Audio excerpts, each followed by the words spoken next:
The Sony Conference teases big names in the upcoming year. Razer is building a gaming iPhone, and Blizzcon has a lot of updates for Blizzard Gaming. My name is Ninja Noxai, and this is Ninja News.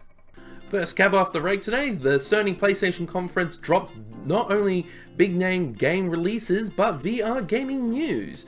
With their massive end-of-year conference at the Paris Games Week last week, Sony put out a whole slew of games trailers for the upcoming year. VR releases include Alvo, an online tactical shooter, Ace Combat 7, which can also be played outside of VR, and extra content for Gran Turismo Sport with its VR. The biggest names also came out in full force, with new trailers for Shadow of the Colossus, Last of Us 2, Detroit Becoming Human, Spider-Man, and God of War. There were also new games trailers for Ghosts of Tsushima and Frozen Wilds for Horizon Zero Dawn. My thoughts on this. So Sony is getting a lot of good games rolling out on the PS4 and the PS4 Pro. It's nice to see they're not dropping the ball when it comes to VR. The games all do look quite fun, and it's good to see VR still has a place with gaming in this day and age. All other games are really grabbing my attention as well, and I might be considering to get in a PS4 next year. My picks from this conference will be Shadow of the Colossus, Last of Us 2, and Spider-Man for best releases in the upcoming year. Next story to go on to, Razer has announced that they're going to be making gaming phones. Teased on Thursday and slated to be released this month, Razer is looking to make a gamer-specific phone for the high-end mobile market. Priced at $700 US, the phone will be running on a Qualcomm Snapdragon 835 processor, 8GB of dual-channel memory, 64GB of internal space, and a screen running at a whopping 120Hz refresh rate. Pre-order is now available at Razerzone.com or 3 if you are in Europe. My thoughts on this. So, I'm not so certain there is a big enthusiast mobile gamer market to actually render the gaming mobile phone necessary. Like, I remember when the Nokia N-Gage came out, and that didn't really grab everybody's attention and be a very good gamer phone.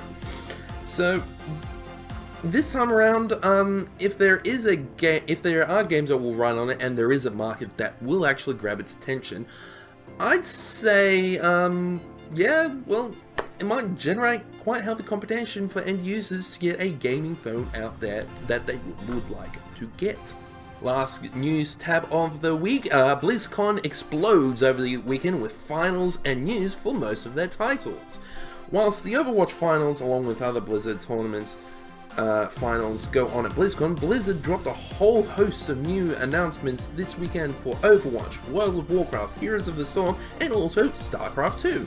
With Overwatch, they announced a new support hero by the name of Moira, new skins that will tie in with their other titles, and a new map called Blizzard World, which shows a tribute to nearly all Blizzard games. With World of Warcraft, they have announced a new expansion pack, Battle of Azeroth, which will include new continents, races, and an increased level cap of up to 120.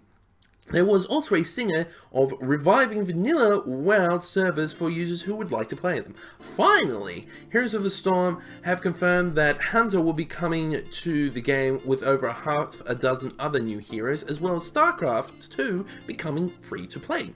My thoughts on this.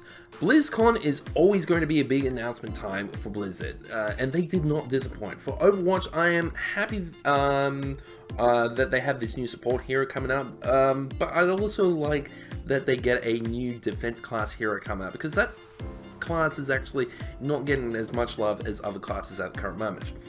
The new map and skins look dope. They look really good for all the heroes that have got and are getting new skins, so I'd say get excited for everybody who's in the Overwatch crowd. For World of Warcraft, it was only a matter of time that they'd actually say, hey, we're going to give you vanilla servers, because a lot of unofficial vanilla servers have been cropping up and Blizzard is shutting them down, so it's nice of them to turn around and understand that the community would like to get back onto vanilla servers. And I can't really say much on the expansion itself, but the trailer did look really, really good.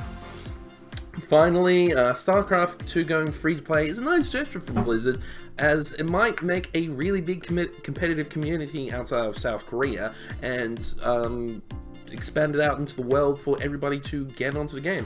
But the hot Heroes of the Storm character reveal, I really can't say much because I don't play that game. But if you're into that, it's going to be a nice little tidbit from Overwatch to get Hanzo in and get more Hanzo mains over to other platforms and other games.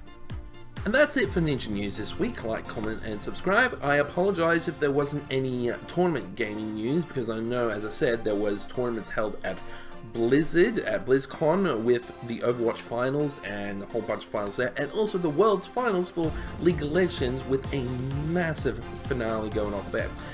So if you'd like that to be a part of the news next week, comment below saying what news stories that you would like in, and I will amend it for next Ninja News. In the meantime, hope you all have a good news week and a good week ahead, and I'll catch you all next time.